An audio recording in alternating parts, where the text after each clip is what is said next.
Welcome back, everybody, to East Ark of Napishtim. We are headed off to the final area.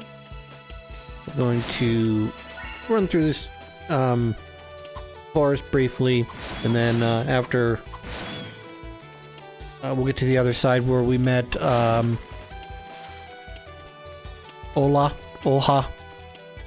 on the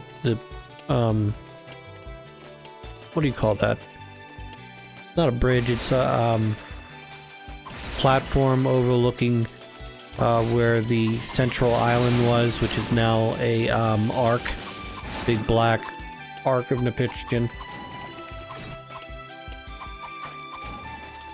And yeah, won't take us too long to get there, I don't think.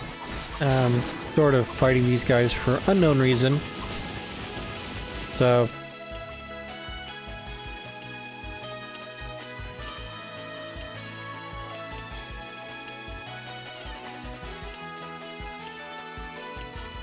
yes, I am going to get lost here. This is not the right way. Anywho, while we make our way there, let's tell a quick story. I've been stuffed up this week. I feel like I have something in my sinuses more than anything. So, went to the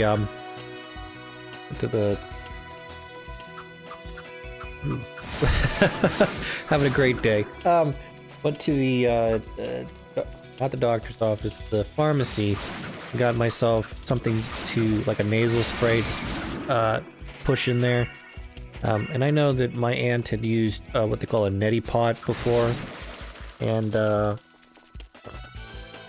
she has bad sinus issues, I guess, or she gets sinus infections quite frequently. So I've been using that the last couple days. A couple things that I kind of note about that is I don't like the salt water. It's exactly what it is. It's salt water. They don't insert the Weather medallion to create this opening here in the ground. Hooray for me.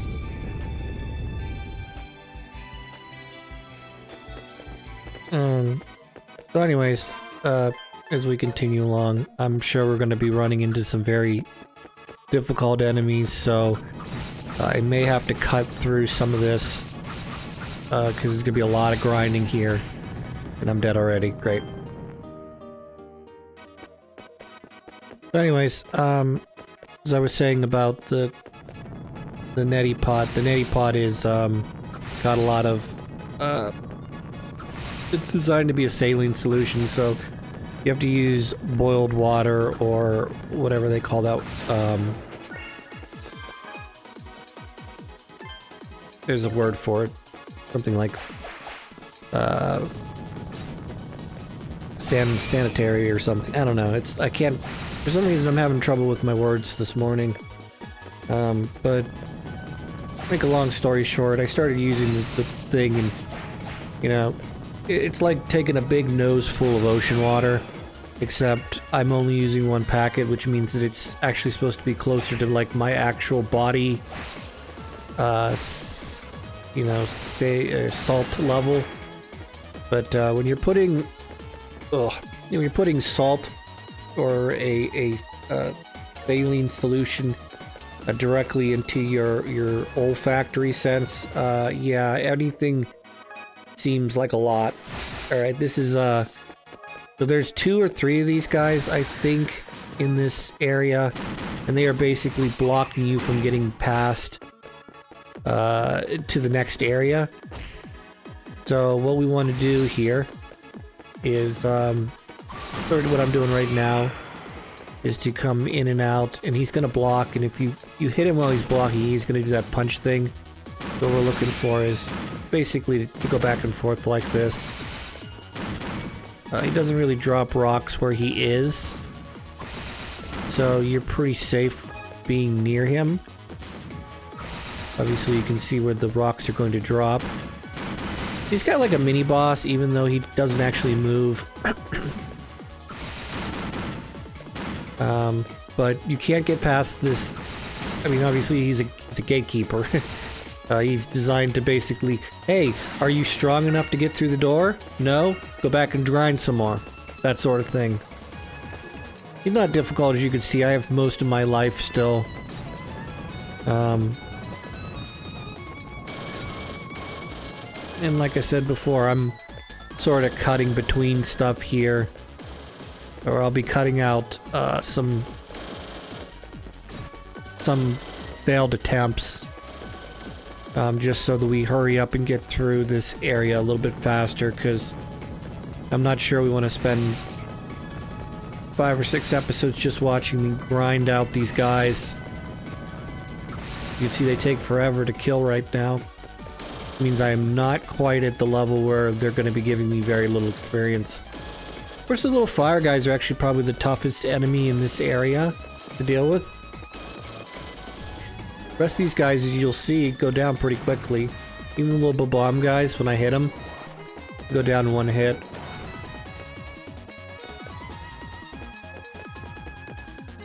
So occasionally there are some of these areas as well that are like, let's go all the way to the bottom, because guess what? There's something at the bottom that you probably want to pick up. Either it's a treasure chest or an upgrade or something. What I'm looking for, more than anything, is I am looking for my upgraded armor.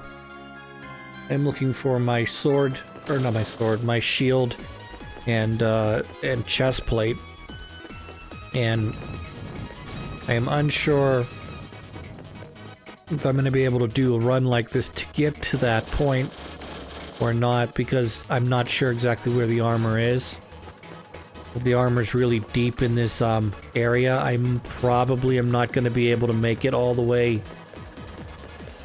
And also, I think I missed that treasure chest. Okay, great. Great. Let's teleport our ass back, because I can't deal with this. I'm gonna go talk to some people in the village, because I think one of them has something for me that I need. Well, I need to upgrade my sword, because I've got 10,000 ML now, but I'm thinking that, much like in some earlier East games, the armor smith's going to offer me, one of my final pieces of armor. And downside requires quite a significant amount of armor. Need about 100,000 pieces. Piqued your interest. So as you can see, they're kind of dumping ML on me now at this point. So it won't take very much for me to upgrade my swords to level 10. As you can see, I just did blue sword. And yeah, 25,000, or 250,000 is a lot more than 100,000. So we'll get essentially enough to do the swords and the armor, and then I'll try to grind out the final amount of ML afterwards to upgrade the swords all the way to the top. Seeds of power!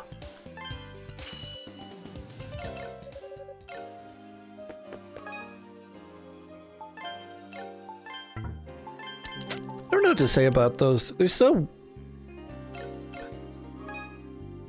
The extra defense is nice, but it's like...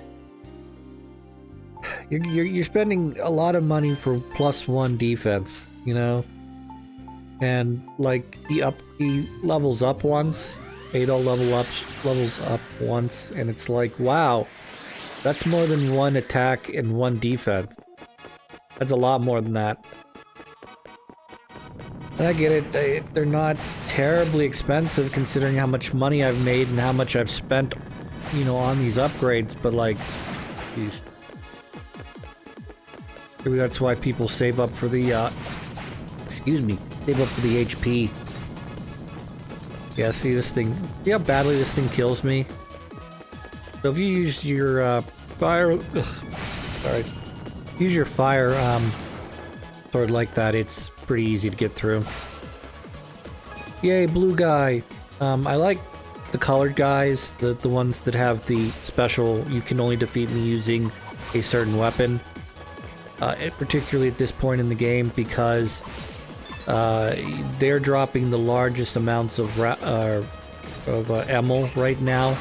And when you defeat one of these guys, they drop like twice the amount, or 4 times the amount that these guys normally drop. So it's like, wow, I'm really, like, sure it takes a little extra to beat them, but like the rewards greatly outweigh, you know, the fact that I didn't get any ammo off that guy. I got 1 ammo off of this guy, you know. It just, you know, they just spray you with ammo ore, which is super nice.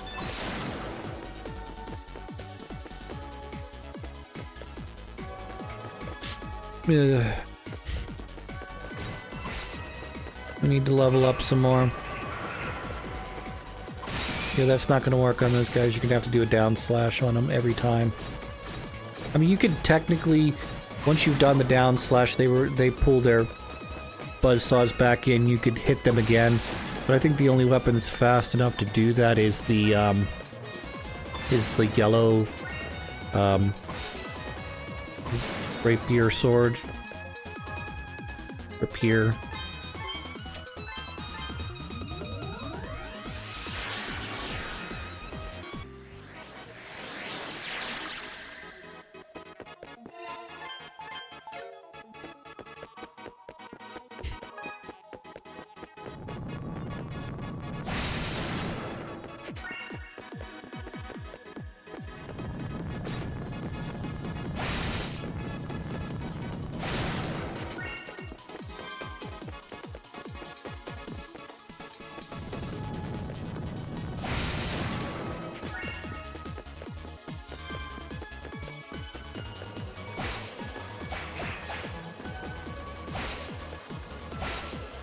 So, I should mention, when you're in any area, any final area of a game, okay?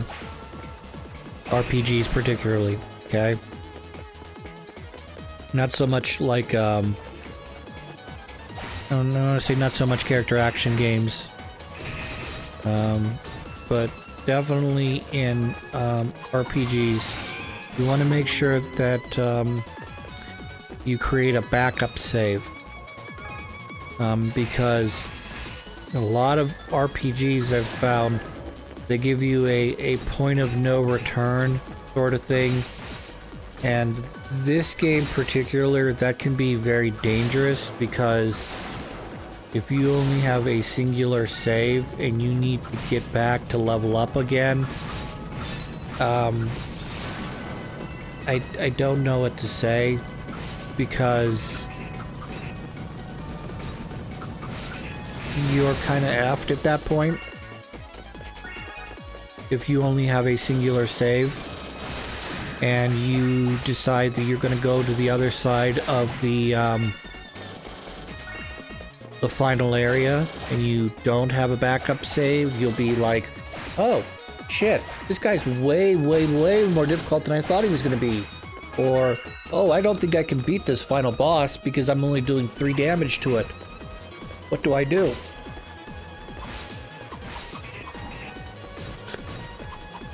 And make a long story short on that, I always like to keep a backup save, just in case, you know? And sometimes backup save bites me in my ass because I haven't updated my backup save in a very long time. So that didn't happen this time, but I'm just letting you know that sometimes when you play an RPG, you need a backup save because good. Like I said, didn't affect me in this game, but it has affected me in some of the other games that I've played, either on this channel or not on it. Mostly not on this channel, but mostly when I was younger. And you're like, okay, the game's telling me, hey Chris, did you know that this is a you can't go backwards situation? And you're like, yeah, that's fine. I'm basically destroying everything on this side of the level, and it's like, okay, we hear you, we makes freaks. We understand that you think you're great. You're the greatest player of all time. We're gonna throw you on the other side of this this you cannot return boundary, and you're gonna fight a boss that's just gonna basically hit you for 50% of your damage. And I'm not talking like, okay, combo 50% of damage. Like, like, here's a beam blast that's gonna do, 10 damage 10 times or something. But more like, I'm gonna do 150 of your 300 health with my one arm swipe. And then you're just like, but I've got the final weapons, I got the final armor, I can't upgrade them, I can't get them any stronger. The game's like, did you level up enough? And you're like, I thought I did. The game's like, nah, you didn't grind out enough levels. Either that or get good. Get good's always an option, but in these games, it tends to be a little bit more difficult because the difference between Adol at level 40 and Adol at level 42 is like the difference between, a typical RPG character at, level 5 versus level 25.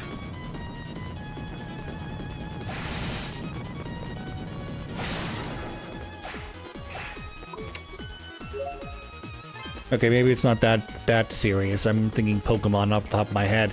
If you have a level 5 Pokemon and then you get it to 25, there's no way there's that level of difference in damage and defense and shit, but I mean, he is significantly stronger, as I've mentioned many times before, when he levels up.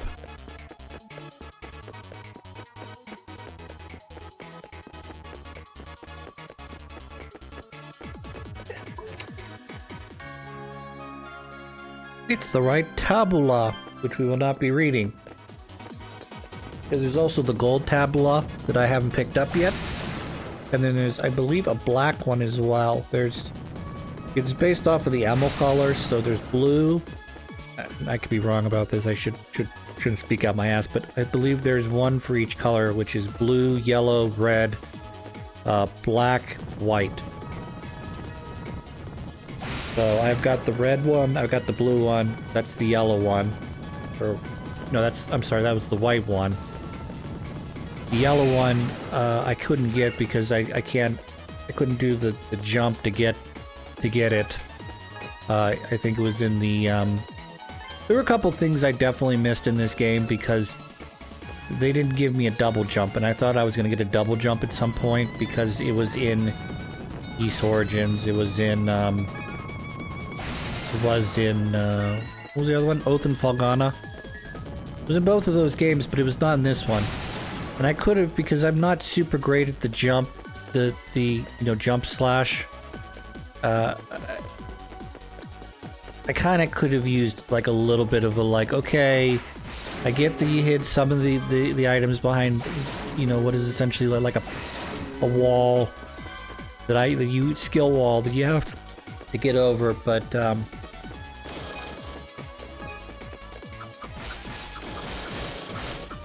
were two spots in the ruins that you have to get through, or you have to do a jump. And basically, if you miss the jump, you go all the way down to the bottom floor. You have to go up the floor to attempt the jump again. And there are very specific areas where you have to jump in order for you to land on the singular column platform that houses the item. I don't know. It's not great.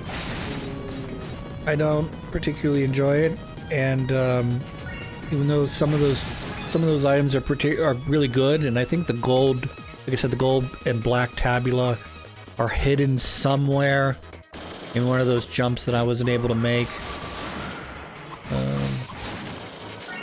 I don't know.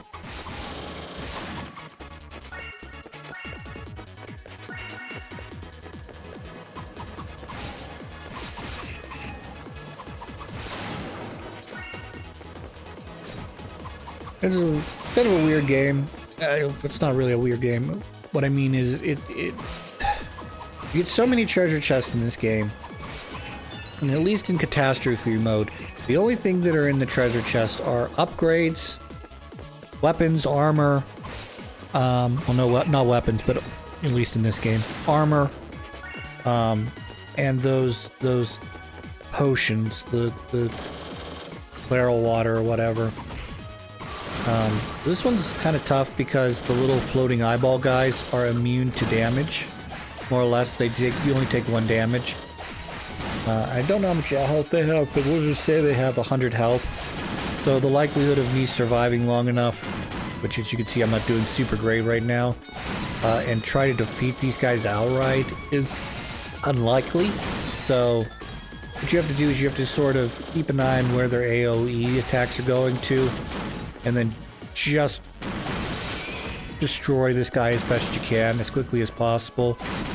I may have to teleport back, or I may get a game over here, depending on how this plays out. I'm pretty close to beating him now, but I'm also pretty close to being dead.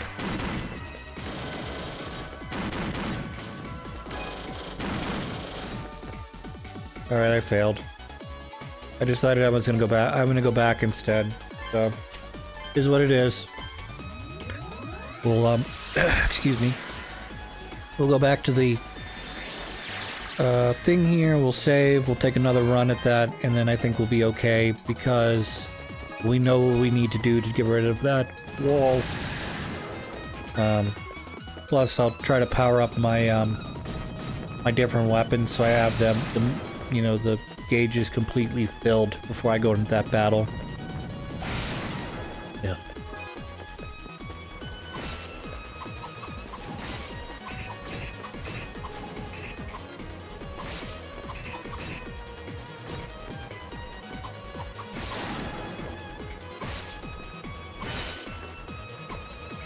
Earlier in the episode I mentioned, feeling like there was something in my sinuses, or having an infection of some sort. I learned lots of interesting things about nasal cavities since then. Example, first and foremostly, your primary nostril or nasal left and right changes about every 20 minutes or every 40 minutes. I don't remember the exact number, but it's relatively frequently. And I did notice that at certain times, like, it feel like the left side of my face was, even though I'm sitting up or standing up, I'm not laying down.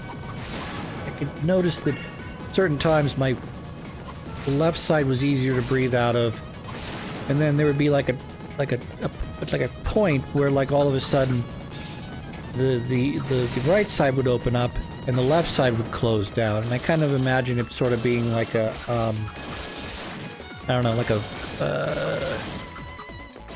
like a cleaning process. I don't know how to explain it. I wanted to say like a Venus flytrap, but Venus flytraps don't reopen after they eaten the bug. They kind of just die in order to feed the plant itself. But sort of make a long story short here. Like, it feels like, okay, this nasal passage is open, collecting all kinds of dirt, debris, other, nasty stuff. And then every 20 minutes or so, it goes into like a mode, like a trash compactor mode, where it closes off so that it can turn all of that dirt, debris, shit into like mucus or boogers or whatever. And then your other side opens up so that you can continue to breathe like normal. But at the same time, each nasal passage is doing what it's supposed to be doing while giving you access to breathing, breathing through your nose. I think is kind of nifty. That your body was designed or evolved in such a way that, it's designed, the nose, and I guess mouth to a lesser degree, designed to trap small, microscopic amounts of dirt and debris from entering your lungs, as much as it possibly can, or at least to lessen it anyways. And as the right nasal cavity you know, has worked for X amount of minutes, you know, it has to go into a cycle where it cleans itself or traps, you know, and turns the dirt into like a mucus or whatever, you know, where you probably more than likely, you know, swallow it without not even realizing it, because, you know, it just kind of drips down the back of your soft palate, and because it's not an infectious, you know, it's just like a normal part of your body, like your saliva. You know, your body doesn't really think too much of it because it doesn't, you know, it's just a natural occurring thing. And then, yeah, just self-regulating itself. It's pretty nifty. Your body does a lot of that stuff, which I always think is I took a little bit. I had a high school human physiology course, which was kind of taught like a college course. I mean, I'm not gonna lie. And a lot of people say, oh, well, this blah, blah, blah college course was hard. I get that. I get that. When you get up there in your higher level courses, they're going to be tough. Or you're going to have a teacher that is more interested in doing his or her research than he or she is in you know, teaching the class that they've been assigned to teach. I get that. Okay? They're like, read the book. I'll talk about it in class maybe, and then we're going to have a quiz or a test or a midterm or whatever for it, you know. And there's a lot to go over, and I'm gonna ask you to try and stuff your brain full of it as quickly as possible. But getting to my point, the human body is very interesting in how it regulates itself, even down to practically the point by which you're on your deathbed and your body is out, we'll just say out of sync. Your body is still trying to do its best to repair itself, to get itself back into, I think what they call it is homeostasis. You know, where it's just a natural occurring thing. And your cells, obviously, they have a lifespan. It's not, you know, you're obviously your cells do not have a lifespan of 90 years or 95 or whatever your age is going to be when you pass away. And in the same regard, you know, your muscles, your bones, everything kind of slowly gets replaced, like a Theseus ship, if you will. Alright, we got through the door. Let's collect all this ammo, which is... I wish it was a little bit more than this, because you're dropping baby ammo on me, but whatever. Alright, we're gonna hit the switch. We're gonna hit the switch. Alright, I guess I don't hit it, I have to touch it. And then we'll go down this elevator. Go down! Yep, bitch. The answer is you have to press the A button, not the attack button. The same button, Chris.